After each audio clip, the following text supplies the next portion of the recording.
والحمد لله كثيرا وسبحان الله بكرة وأصيلا وصلى الله على سيدنا محمد وعلى آله وصحبه وسلم تسليما كثيرا.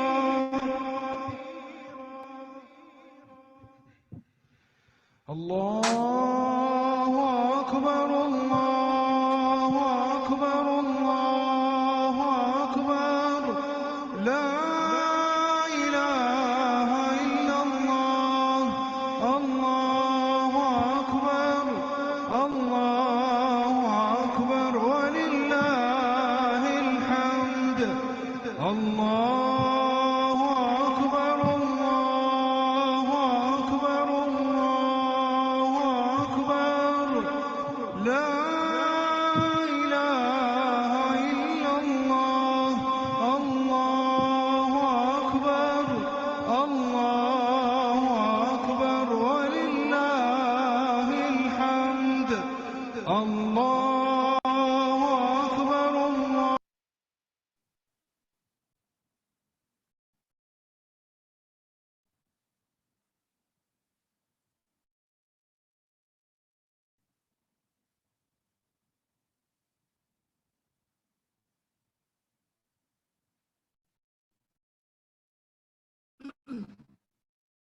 السلام عليكم ورحمة الله وبركاته.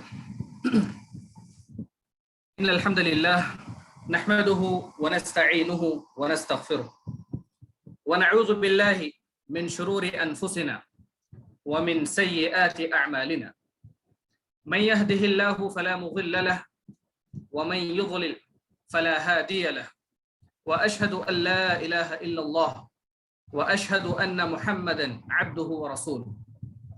فإن أصدق الحديث كتاب الله وخير الهدي هدي محمد صلى الله عليه وسلم وشر الأمور محدثاتها وكل محدثة بدعة وكل بدعة ضلالة وكل ضلالة في النار. فأعوذ بالله السميع العليم من الشيطان الرجيم من همزه ونفخه ونفثه. بسم الله الرحمن الرحيم. يا أيها الذين آمنوا اتقوا الله حق تقاته ولا تموتن إلا وأنتم مسلمون. وقال ليشهدوا منافع لهم ويذكروا اسم الله في أيام معلومات على ما رزقهم من بهيمة الأنعام. وقال لن ينال الله لحومها ولا دماؤها ولكن يناله التقوى منكم. محترم حاضرین، سب سے پہلے ہم اللہ رب العالمین کا شکر بجا لاتے ہیں کہ اللہ تعالیٰ نے ہم کو اس بات کی توفیق دی کہ ہم عید الاضحیٰ آنے سے پہلے قربانی کے مسائل کو جاننے کے لیے ہم یہاں پر جمع ہوئے ہیں. میں اللہ تعالیٰ سے دعا کرتا ہوں کہ اللہ رب العالمین ہم تمام کو صحیح علم نصیب فرمائے، علم نافع نصیب فرمائے، اور ہمیں کوئی بھی دین کا کام ہو علم کی روشنی میں کرنے والا بنائے. تو آج کا ہمارا جو ٹاپک ہے جس پر ہم ڈسکس کرنے والے ہیں وہ ہے عید الاضحیٰ کے مسائل. عید الاضحیٰ کے مسائل میں سب سے پہلی بات یہی ہے کہ یہ جو عید الاضحیٰ ہے یہ نکلا ہے اضحیہ سے. یہ ایک ورڈ ہے اضحیہ، آپ یہاں پر دیکھ رہے ہیں کہ اضحیہ. اضحیہ کہتے ہیں عربی زبان میں ذبح کرنے کو. جب ہم اینیمل کو سلاٹر کرتے ہیں اسے اضحیہ کہتے ہیں. تو اضحیہ سے ہی عید الاضحیٰ نکلا ہے، یعنی وہ عید جس کے اندر ہم جانور کو ذبح کرتے ہیں، وہ عید جس کے اندر ہم جانور کو سلاٹر کرتے ہیں، یہ جو ہے اضحیہ ہو گیا. لیکن عام طور سے لوگوں میں ایک غلط فہمی پائی جاتی ہے، وہ یہ ہے کہ لوگ اسے عید الضحیٰ کہتے ہیں. عید الضحیٰ کہنا یہ رانگ پروننسیشن ہے. کریکٹ پروننسیشن ہے عید الاضحیٰ، وہ عید جس میں ذبح کرتے ہیں، اور اسی کیونکہ وہ عید کا جو وقت ہے وہ ضحیٰ کا وقت بھی ہوتا ہے. تو یہ جو ہے تمام اس کی مناسبت ہے. اس کے بعد دوسری جو اہم چیز ہے یہ ہے کہ یہ جو عید ہے عید الاضحیٰ، اس کا اسلامک رولنگ کیا ہے؟ What is the ruling of slaughtering an animal? اس میں جو ہے کیا یہ فرض ہے کیا یہ سنت ہے؟ کیا یہ مستحب ہے؟ یہ کیا ہے آخر؟ علماء اس بارے میں کہتے ہیں کہ یہ جو ہے قربانی کرنا، جانور کی قربانی کرنا، یہ سنت مؤکدہ ہے۔ یہ ایک ایسی سنت ہے جس کو اللہ کے نبی صلی اللہ علیہ وسلم نے تاکید کے ساتھ کہا کہ تمہیں قربانی کرنا چاہیے۔ اللہ کے رسول نے انفسائز کیا کہ قربانی کرو، تو اس سے پتہ چلتا ہے کہ سنت مؤکدہ ہے، اللہ کے نبی نے اس پر اسپیشل توجہ دی ہے۔ تو ہمیں بھی چاہیے کہ ہم کوشش کریں، اللہ نے ہم کو اگر استطاعت دیا ہے تو ہم قربانی کریں، کیونکہ سنت مؤکدہ ہے۔ اور اگر کوئی استطاعت نہیں رکھتا تو نہ کرے، یعنی نہیں کرنے پر اسے کوئی اللہ تعالیٰ کی طرف سے کوئی پکڑ نہیں ہوگی، کوئی سزا نہیں ملے گی۔ بعض علماء نے کہا کہ قربانی کرنا واجب ہے۔ واجب کا مطلب یہ ہے کہ کمپلسری ہے، یہ اوبلیگیشن ہے، یعنی ہر مسلمان کے اوپر۔ ابن تیمیہ رحمہ اللہ اور دوسرے علماء نے کہا کہ واجب ہے۔ کیوں واجب ہے؟ وہ لوگ کہتے ہیں کہ اگر کسی آدمی کے پاس اللہ تعالیٰ نے کیپیسٹی دی ہے، وہ افورڈ کر سکتا ہے کہ وہ جانور کو ذبح خریدے اور قربانی دے، لیکن پھر بھی ذبح نہیں کرتا ہے، تو اللہ کے نبی صلی اللہ علیہ وسلم نے فرمایا ایسا شخص عید کی نماز پڑھنے کے لیے ہماری عیدگاہ کو نہ آئے۔ کیوں؟ کیونکہ اللہ نے اس کو طاقت دیا تھا، اس کے پاس کیپیسٹی تھی، وہ جانور کو خرید سکتا تھا، لیکن اس نے جانور کی قربانی نہیں دی، تو ایسا آدمی ہماری عیدگاہ کو نہ آئے۔ تو اس حدیث سے بتاتے ہیں کہ یہ واجب ہے، لیکن صحیح قول یہی ہے کہ سنت مؤکدہ ہے۔ ہمیں کوشش کرنا چاہیے کہ ہم اللہ کی راہ میں جانور کو ذبح کریں لازماً عید الاضحیٰ کے وقت میں۔ یہ دوسری بات ہوئی۔ آئیے ہم جانیں کہ جانور کو ذبح کرنے کی فضیلت کیا ہے۔ اگر ہم جانور کو ذبح کرتے ہیں تو وہ کیا فضیلتیں ہیں جو اللہ تعالیٰ ہمیں عطا کریں گے۔ لوگوں کے اندر بہت سارے ضعیف حدیثیں اس سلسلے میں مشہور ہیں۔ ضعیف حدیثوں میں سب سے پہلی بات یہی ہے کہ کہتے ہیں کہ اگر جو جانور ہم عید الاضحیٰ میں قربان کریں گے، وہ جانور ہماری مدد کرے گا پل صراط پار کرنے کے لیے۔ بات نہیں ہے، وہ جانور ایسا کوئی کام نہیں کرے گا، اس بات کو ذہن میں رکھیں، کیونکہ اس سلسلے میں کوئی صحیح حدیث نہیں ہے، اللہ کے نبی نے نہیں کہا صلی اللہ علیہ وسلم، تو پھر ہم کو کہاں سے معلوم ہو؟ تو یہ پہلی بات ہوئی۔ اور اسی طریقے سے ایک ضعیف حدیث ہے جو لوگوں میں مشہور ہے، وہ یہ ہے کہ جتنے زیادہ جانور کے بال ہوں گے اتنا زیادہ ثواب ملے گا۔ یہ بھی حدیث صحیح نہیں ہے، یہ حدیث ہی نہیں ہے۔ اللہ کے یہاں تک بعض علماء نے، بعض محدثین نے اس بات کو تو یعنی موضوع حدیث قرار دیا ہے کہ وہ بات ہے کہ لوگوں نے اپنی طرف سے بنا کر اللہ کے نبی کی طرف نسبت کر دیا ہے۔ تو قربانی کی فضیلت میں یہ بھی نہیں ہے کہ جتنے زیادہ جانور کے بال ہوں گے اتنے زیادہ ثواب ملے گا، اجر و ثواب ملے گا، ایسی بات نہیں۔ ہاں، صحیح جو بات یہ ہے کہ قربانی کی فضیلت یہ ہے کہ یہ سنت ابراہیم، یہ ایک سنت ہے۔ ابراہیم علیہ السلام اور اسماعیل علیہ السلام نے جو قربانی دیے ہیں، یہ سنت ابراہیمی ہے۔ اور اس کی فضیلت یہی ہے کہ یہ جب قربانی آتی ہے تو ہمیں اس بات کا درس دیتی ہے، اس بات کا سبق اور لیسن دیتی ہے کہ ہم جس طریقے سے ابراہیم علیہ السلام اور ان کے بیٹے اسماعیل علیہ السلام اللہ تعالیٰ کی راہ میں، اللہ تعالیٰ کے حکم کے خاطر بڑی سے بڑی قربانی دینے کے لیے تیار ہو گئے، اپنی سب سے محبوب چیز اولاد، اپنی سب سے پسندیدہ چیز جو کئی سالوں کے بعد، بعض روایتوں کے مطابق 80 سال کے بعد ابراہیم علیہ السلام کو اللہ نے اولاد عطا کیا تھا، اس اولاد پر اللہ نے امتحان لیا، لیکن ابراہیم علیہ السلام اللہ کی راہ میں یعنی قربانی دینے کے لیے تیار ہو گئے۔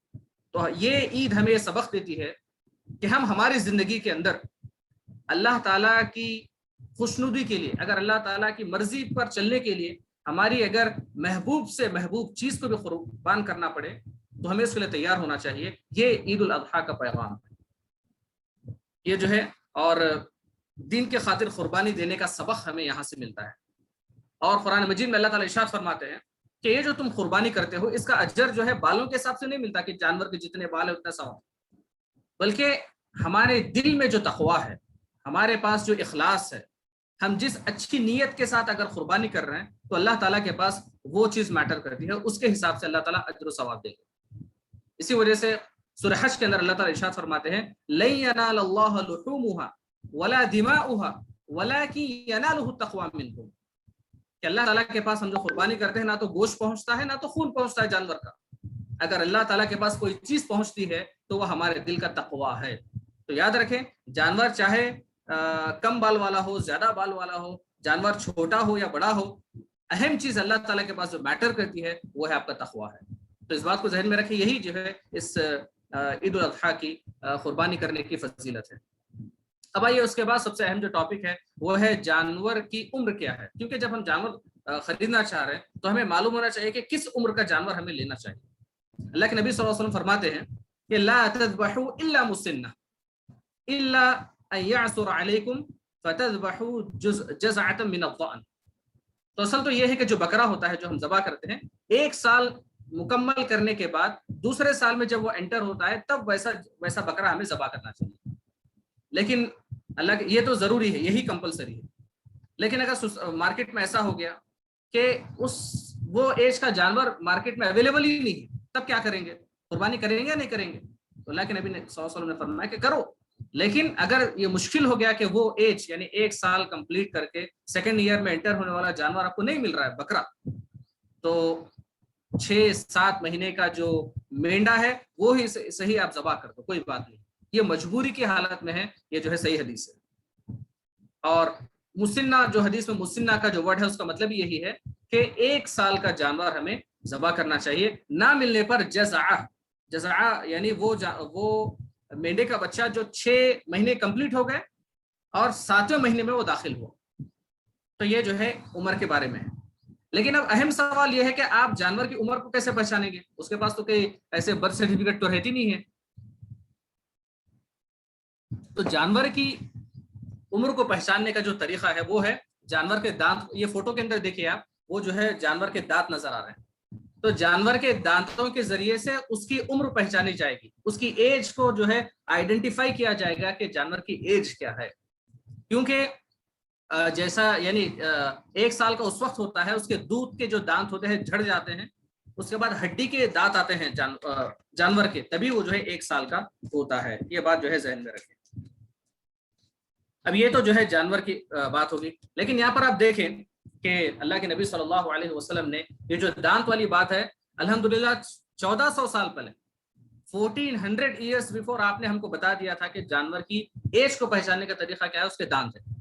لیکن آج سائنسدان اور ڈاکٹرز جو ہے بہت سارا ریسرچ کر کے بتائے کہ جانور کی ایج پہچانے تو کیسے پہچانے، وہ ایک ہی طریقہ ہے کہ جانور کے دانتوں کے ذریعے سے پہچانے۔ تو الحمدللہ ہمیں یعنی اس بات پر فخر ہے کہ ہم جو ہے مسلمان ہیں، اور اللہ کے نبی صلی اللہ علیہ وسلم نے بہت پہلے 1400 سال پہلے یہ تمام چیزیں ہمیں بتا دیا ہے تاکہ جو ہے ہم ان چیزوں پر صحیح عمل کر سکیں۔ اب ایک سوال یہ ہے کہ کیا ہر جانور کی عمر 1 ہی سال ہونا چاہیے؟ کیونکہ قربانی میں ہم بکرا بھی دیتے ہیں، قربانی میں ہم بیل اور گائے کو بھی ذبح کرتے ہیں، اور قربانی میں ہم اونٹ بھی ذبح کر سکتے ہیں، کیا سب 1 سال کے ہونا چاہیے؟ ایسا نہیں ہے، ہر جانور کی الگ الگ ہے۔ آئیے ہم دیکھیں گے کہ جانور کی ایج کو کیسے پہچانے، یعنی الگ الگ جانوروں کی ایج کو جاننا۔ حدیث شریف میں اللہ کے رسول صلی اللہ علیہ وسلم فرماتے ہیں کہ جو اونٹ ہے، اونٹ جو ہے 5 سال کمپلیٹ کر کے 6ویں سال میں جب انٹر ہوتا ہے تب ویسے اونٹ کی قربانی کرنا جائز ہے۔ اگر اونٹ 5 سال کا ہی نہیں ہوا 4تھے سال میں ہے تو ایسے اونٹ کی قربانی جائز ہی نہیں ہے، تو اس بات کو ذہن میں رکھیں۔ یہ تو زیادہ عام طور سے عرب میں ہوتا ہے اور شاذ و نادر ہمارے علاقوں میں بھی ہوتا ہے۔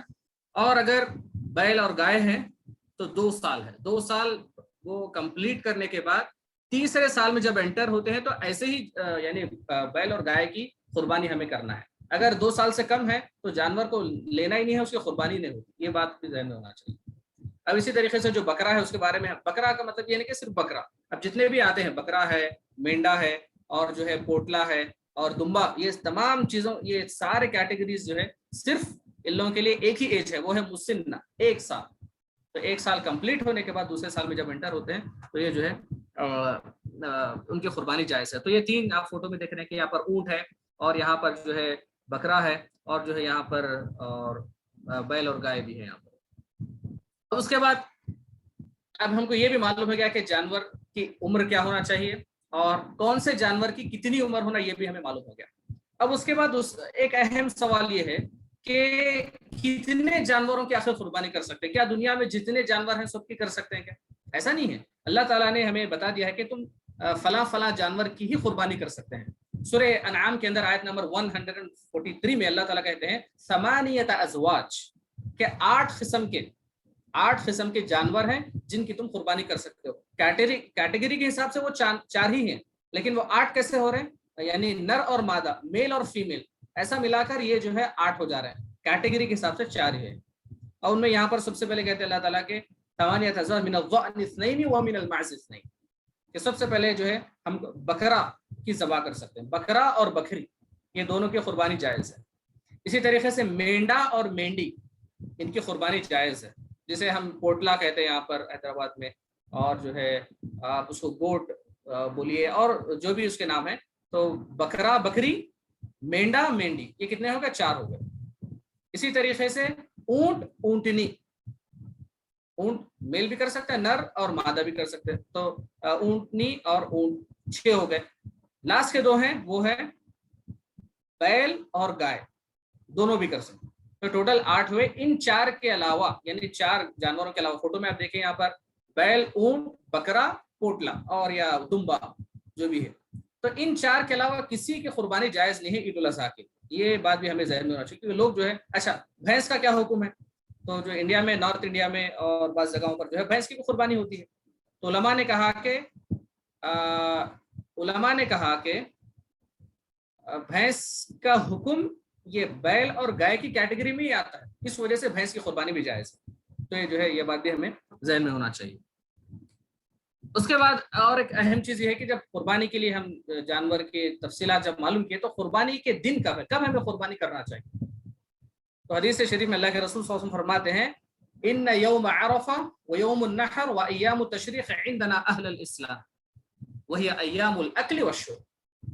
قربانی کرنے کے جو ہے 4 دن حدیث میں اللہ کے نبی صلی اللہ علیہ وسلم نے بتایا ہے۔ سب سے پہلے یوم النحر، یوم النحر کسے کہتے ہیں؟ قربانی کے دن کو یوم النحر کہا جاتا ہے، جو کہ 10 ذوالحجہ عید کا جو دن ہوتا ہے، فرسٹ ڈے، وہ جو ہے یوم النحر اس کا نام ہے۔ اس کے بعد ایام التشریق ہیں، ایام التشریق 3 دن ہیں ذوالحجہ کے، یعنی ہر مہینے کی اسلامک کیلنڈر کے حساب سے ہر مہینے کی 11 12 13 یہ 3 تاریخ کو ایام التشریق کہا جاتا ہے۔ ان 3 دنوں میں اللہ کے نبی صلی اللہ علیہ وسلم روزہ بھی رکھتے تھے، تو اللہ کے رسول کہتے ہیں کہ یہ یوم النحر پلس یہ 3 ایام التشریق یہ عید کے دن ہے، تو عید کے ٹوٹل 4 دن ہوئے، 4 دن ہم قربانی کر سکتے ہیں۔ اور اسی طریقے سے جبیر ابن مطعم رضی اللہ عنہ کی حدیث ہے، وہ کہتے ہیں ایام التشریق ذبح، کہ جتنے بھی ایام التشریق ہے ان میں ذبح کر سکتے ہیں۔ تو یہ جو ہے ڈیز آف دا قربانی کے ایام کے بارے میں تفصیلات ہیں۔ اور اسی طریقے سے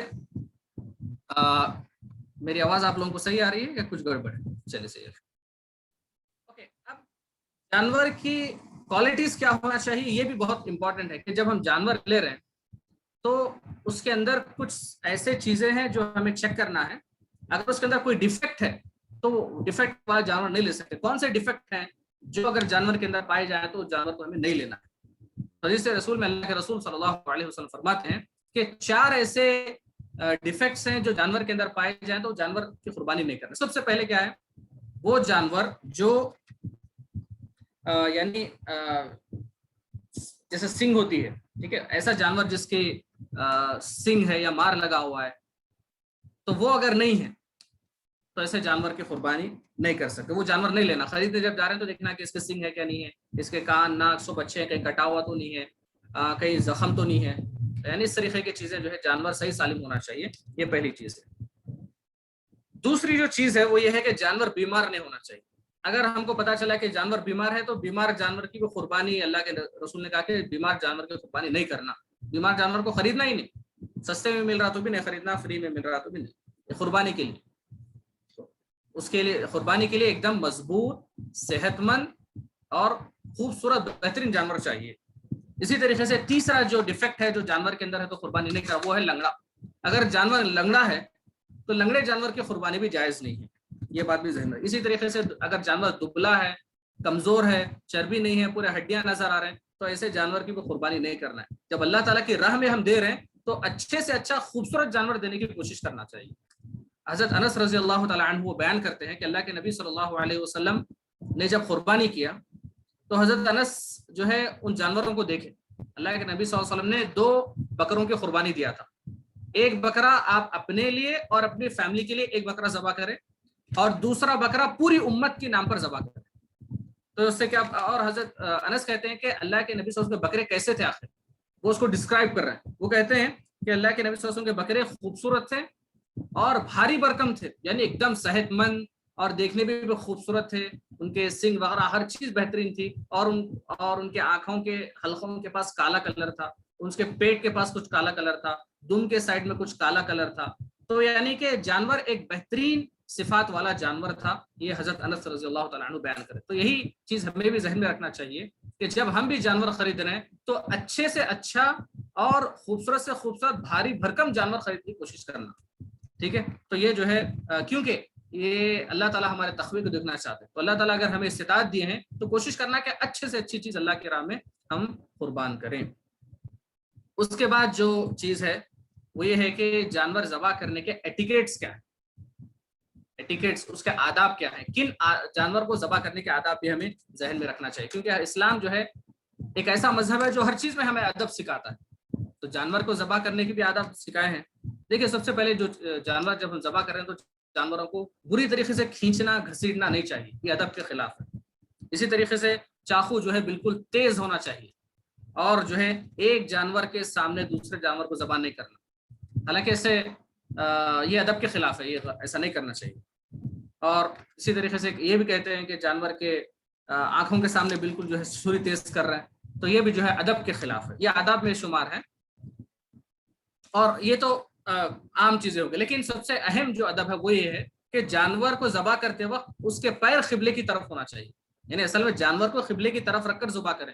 تو جانور قبلے کی طرف کب ہوگا؟ جب جانور کے پیر کو سلا دیں گے تو جانور پورا قبلے کی طرف ہو جائے گا. لیکن بعض لوگ کیا کرتے ہیں کہ پیر ایک طرف رکھتے ہیں، اس کی منڈی کو پھرا کے ذبح کرتے ہیں، تو اس سے جانور کو تکلیف ہوتی ہے، ایسا نہیں کرنا چاہیے. جانور کے پیر بھی جو ہے قبلے کی طرف کریں، یہ چیز ذہن میں رکھنا ہے. اور جب ہم ایک تو یہ ہوگا، اب جب ذبح کر رہے ہیں تو جانور کے جو ہے چہرے کے اوپر زور سے دبائیں گے تو اس کی جو گردن کی رگیں ہیں وہ خود بخود کھل جائیں گی.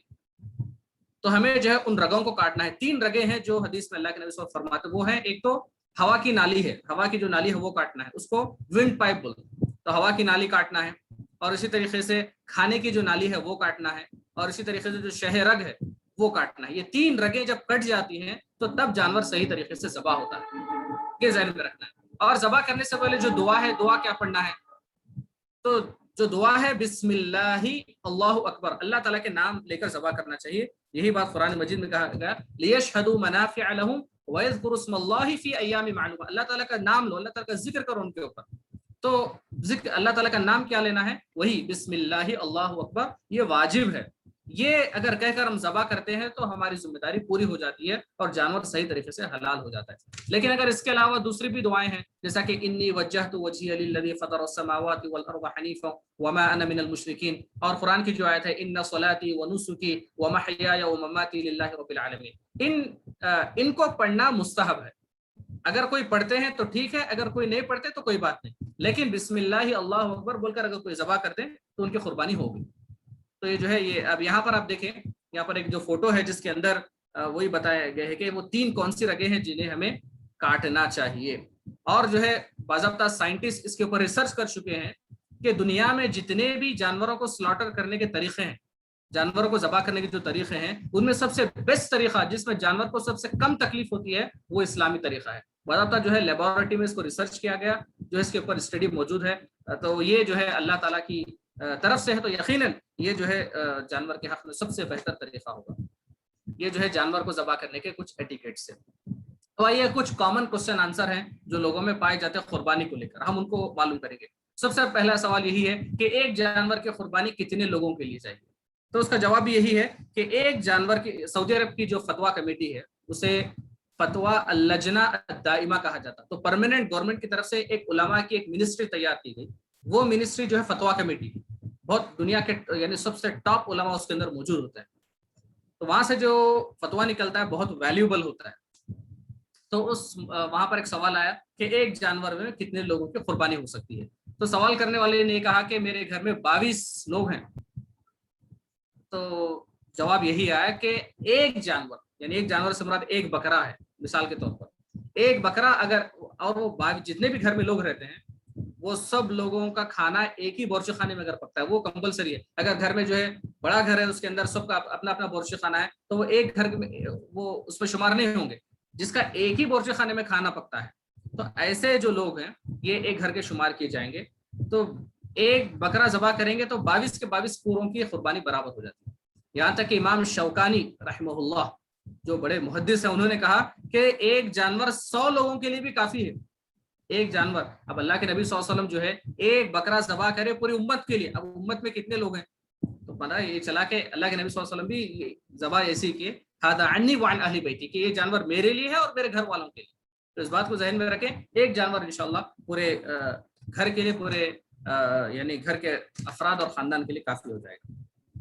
دوسرا سوال یہ ہے, اس سلسلے میں حدیث ہے کہ صحابی کہتے ہیں کہ اللہ کے نبی صلی اللہ علیہ وسلم کے دور میں صحابہ کیسے قربانی کرتے تھے, عام طور سے سسٹم کیا تھا. تو وہ سسٹم کو بیان کر رہے ہیں. وہ کہہ رہے ہیں کان الرجل یضحی بالشاۃ عنہ وعن اہل بیتہ, کہ ہم میں کا ہر آدمی جو ہے ایک بکرا لیتا اور جو ہے قربانی کرتا اس کی اپنے نام سے اور اپنے پورے گھر والوں کے نام سے. یہ ایک سسٹم تھا اللہ کے رسول کے زمانے میں. ٹھیک ہے, تو یہ جو ہے اس سوال کا جواب ہے. اب دوسرا سوال یہ ہے کہ بکرا یعنی اونٹ ہے اور گائے ہے اور بیل ہے, بکرا, ان میں کتنے حصے ہوتے ہیں؟ تو یقیناً جو بکرے میں تو ایک ہی ہے, اور اونٹ اور گائے کے اندر 7 حصے ہوتے ہیں. 7 حصے کا مطلب یہ ہے کہ 7 خاندانوں کی قربانی ہو سکتی ہے اس کے اندر. اگر میں 7 لوگ مل کے 7 الگ الگ لوگ مل کے بیل خریدے, 7 حصے ہیں تو مطلب 7 خاندانوں کی قربانی ایک بیل میں ہوتی ہے. اس بات کو آپ ذہن میں رکھیں, یہ صحیح طریقہ ہے. اسی طریقے سے بال اور ناخن نکالنے کے بارے میں, تو یہ جو ہے اصل میں عام طور سے ذوالحجہ شروع ہونے سے پہلے یہ سوال ڈسکس ہوتا ہے. لیکن ایک پوائنٹ میں آپ کے سامنے رکھنا چاہ رہا ہوں, یہ ہے کہ یعنی گھر کے جتنے افراد ہیں سب کے لیے ضروری نہیں ہے کہ وہ ناخن اور بال نکالنے سے بچ کے رہیں. یعنی گھر کے جو بڑے ہیں, جو بھی پیسہ دے کر جانور خرید رہے ہیں, وہ اپنے بالوں کو نہیں کاٹنا, وہ اپنے ناخن کو نہیں کاٹنا. ان کے علاوہ گھر میں جتنے لوگ ہیں یہ لوگ اپنے بال بھی کاٹ سکتے ہیں, اپنے ناخن بھی کاٹ سکتے ہیں, ان کے اوپر پابندی نہیں ہے. یہ بھی ذہن میں رکھیں. اور اسی طریقے سے قربانی کے لیے قرض لے سکتے ہیں کیا؟ تو یعنی اس لیے یہ سوال آ رہا کیونکہ یہ واجب ہے تو قرض لینا ضروری ہے کیا؟ تو سنت موقدہ ہے. لیکن قرض لینے کے بارے میں علماء یہی کہتے ہیں کہ اگر آپ کو یقین ہے کہ آپ قرض لے لیے بعد میں آرام سے پے کر سکتے ہیں تو انشاءاللہ اوکے, تو انشاءاللہ آرام سے اس کو جو ہے آپ پے کر سکتے ہیں, تو قرض لے کر سکتے ہیں. تو یہ اس کا جواب ہے. جیسا کہ سیلری ہے, سیلری ڈیلے ہو گئی, تھوڑا دیر سے آ رہی, معلوم ہے کہ سیلری ملنے والی ہے تو ابھی قرضہ لے کے کرو, بعد میں سیلری آتی پے کر سکتے ہیں. اسی طریقے سے اس کا وقت کیا ہے قربانی کا؟ عید کی نماز پڑھ کے آتے ہی اس کا وقت شروع ہو جاتا اور ذوالحجہ کی 13 تاریخ تک یہ چلتا رہتا ہے, مغرب کی نماز تک. اور اسی طریقے سے یعنی جانور کے جو 3 حصے کرنا ہے, لوگوں میں ایک بات یہ مشہور ہے کہ جانور کے کمپلسری 3 حصے ہونا چاہیے. یعنی کاٹنے کے بعد اس کے گوشت کو 3 حصے میں بانٹنا ہے, ایک غریبوں کا, ایک اپنے لیے, ایک رشتہ داروں دوستوں کے لیے. اور اس میں اتنی تشدد برتتے ہیں کہ اس کے اندر کلیجی کے بھی 3 حصے کر دیتے ہیں, بوٹیوں کے بھی 3 حصے کر دیتے ہیں, ہر چیز کے 3 حصے. ایسا نہیں ہے. اللہ کے نبی صلی اللہ علیہ وسلم یہ فرمایا کہ خود بھی کھاؤ, غریبوں کو بھی دیو اور رشتہ داروں کو بھی بانٹو. اس کا یہ مطلب نہیں ہے کہ آپ ایگزیکٹ جو ہے اماؤنٹ میں 3 حصے کریں. آپ جو ہے 80% آپ کھا سکتے ہیں, 20% آپ صدقہ کر سکتے ہیں, یا آپ 80% صدقہ کرو, 90% صدقہ کرو, 10% آپ کھاؤ. یہ ڈیپینڈ کرتا ہے. تو یعنی کہ ایسا کوئی تشدد نہیں ہے کہ 3 حصوں کا مطلب یہ ہے کہ برابر کوانٹٹی میں 3 حصے ہونا ہے. اس بات کو بھی ذہن میں رکھیں, کیونکہ اللہ کے نبی نے کہا کہ تہادو تحابو, تحفے دو, اس سے محبت بڑھتی ہے. تو قربانی کے جو جانور ہیں, آپ اس کا گوشت بھی بانٹنے سے کیا ہوتا ہے, آپس میں محبت بڑھتی ہے. تو یہ جو ہے اصل مقصد ہے, یہ نہیں کہ برابر 3 حصے کر کے اتنا ہی دینا ہے. اب کوئی اگر مانگنے آ گیا تو بولے کہ نہیں غریبوں کو حصہ ختم ہو گیا, جاؤ دے سکتے ہیں. تو یہ جو ہے ایک بات ہوئی. اس کے بعد جو ہے ایک کامن کوشچن یہ ہے کہ مرحوم کے نام پر قربانی کر سکتے ہیں. تو مرحوم کے نام پر قربانی کا صحیح طریقہ یہی ہے کہ آپ سپریٹ جانور مرحوم کے نام پر نہیں خریدنا. آپ جب اپنے ایک جانور لے کے اپنے گھر والوں کے لیے کر رہے ہیں تو اس کے اندر گھر جو زندہ ہے وہ بھی شامل ہے اور جو مرحوم ہے وہ بھی شامل ہے. علماء یہ کہتے ہیں کہ اللہ کے نبی نے جب کہا کہ ھذا عنی وعن اہل بیتی, یہ میرے لیے اور میرے گھر والوں کے لیے ہے, تو اس کا مطلب یہ ہے کہ آپ کے گھر والوں میں کئی تھے جن کا انتقال ہو چکا تھا. حضرت خدیجہ رضی اللہ تعالیٰ عنہ, آپ کے اور بھی یعنی لوگوں کا انتقال ہوا تھا, وہ سب اس کے اندر داخل ہیں. تو الگ سے سپریٹ جانور لے کے یہ ہمارے دادا کے نام پر, یہ فلاں کے نام پر بولتے, ایسا یہ غلط طریقہ ہے. ایک ہی جانور میں سب کی نیت کرنا یہی صحیح طریقہ ہے. اور اس کے بعد جو ہے جو سوال ہے وہ یہ ہے کہ افضل جانور کون سا ہے, سب سے افضل, یعنی اونٹ میں زیادہ ثواب ہے یا بیل میں زیادہ ثواب ہے, بکرے میں ہے. دیکھیے ثواب تو اصل نیت کے حساب سے, لیکن شیخ بن باز رحمہ اللہ فرماتے ہیں کہ جتنے حدیثیں ہیں جس سب میں یہی بکرے کی بات کی گئی ہے. ہم اللہ کے رسول کے زمانے میں بکرا ذبح کرتے تھے, اللہ کے رسول نے بکرا ذبح کیا, بکرا. تو اس سے کہتے ہیں کہ بکرا اگر ان چیزوں کو دیکھا گیا تو بکرا زیادہ افضل ہے. تو یہ شیخ بن باز رحمہ اللہ کی رائے ہے. اسی طریقے سے ایک لاسٹ سوال یہ ہے کہ آپ جانور خرید کے لائے اور جانور مر گیا، عید کی قربانی سے پہلے جانور مر گیا، تو اب کیا کریں؟ تو یہاں پر دو سچویشن ہوں گے.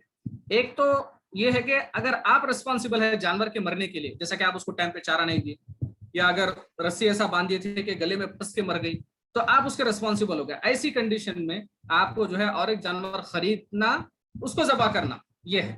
لیکن اگر آپ کی غلطی نہیں تھی، کوئی جو ہے قدرتی آفت آ گئی، یعنی چھت گر کے مر گیا، کچھ بھی اگر ایسے چیزیں ہو گئے کہ قدرتی طور پر وہ مر گیا ہے، تو مطلب یہ ہے یا اس کا مرنے کا وقت آ گیا تھا، جو بھی تھا، تو ایسی صورت میں اللہ تعالیٰ معاف کر دیں گے. اگر اللہ تعالیٰ آپ کو استطاعت دیا، آپ اور ایک جانور افورڈ کر سکتے ہیں تو خرید کے ذبح کرو، اگر نہیں کر سکتے تو کوئی بات نہیں، اللہ تعالیٰ آپ کو انشاءاللہ اجر و ثواب عطا کریں گے.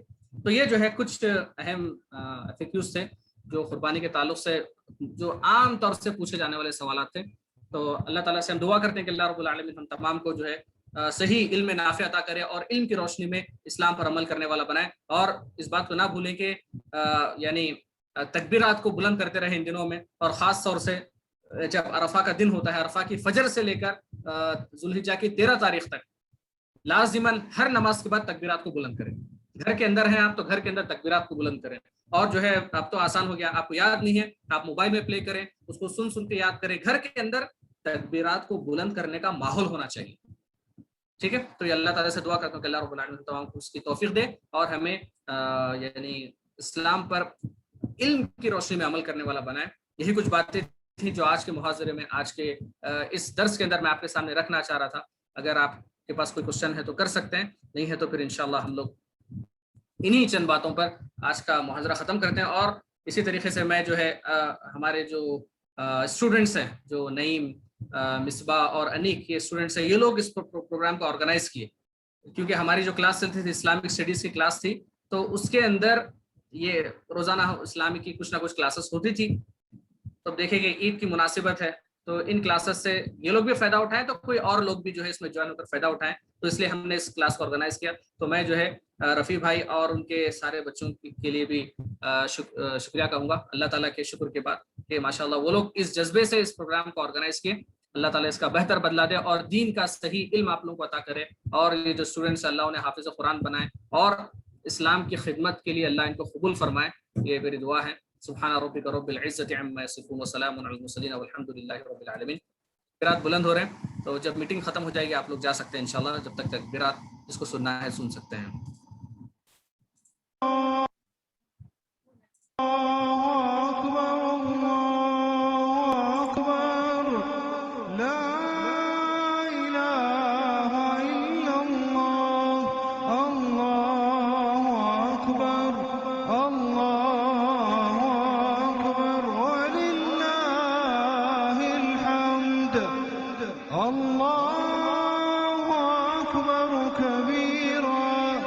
والحمد لله كثيرا وسبحان الله بكرة وأصيلا وصلى الله على سيدنا محمد وعلى آله وصحبه وسلم تسليما كثيرا.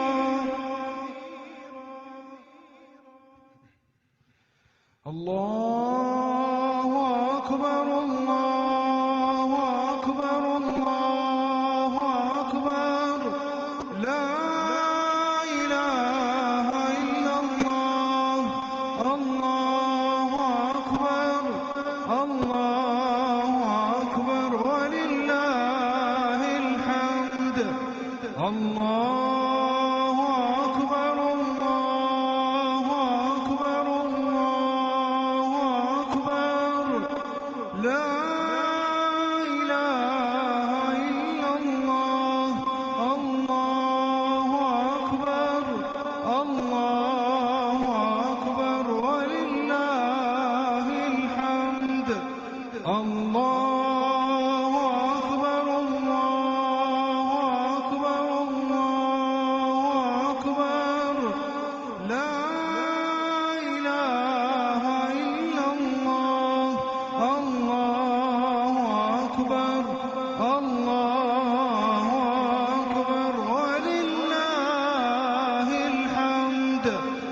الله أكبر كبيرا والحمد لله كثيرا وسبحان الله بكرة وأصيلا وصلى الله على سيدنا محمد وعلى آله وصحبه وسلم تسليما كثيرا.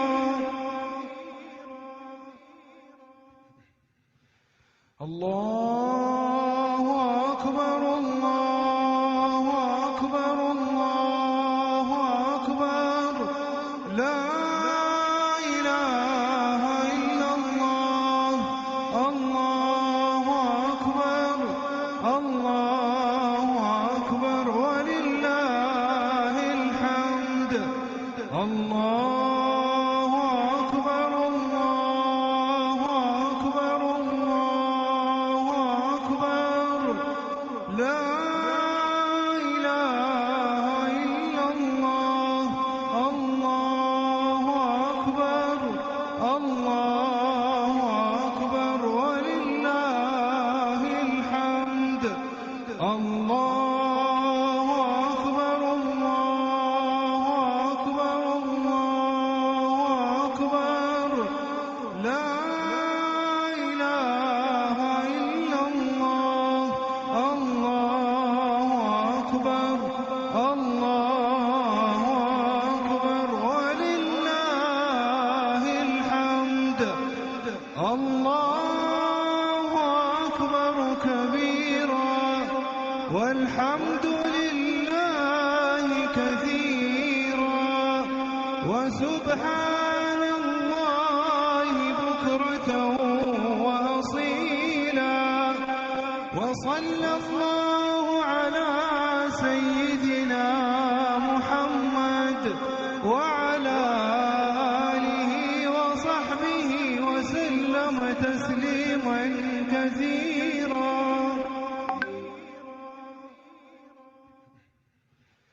الله أكبر الله أكبر الله أكبر لا إله إلا الله. الله أكبر الله أكبر ولله الحمد. الله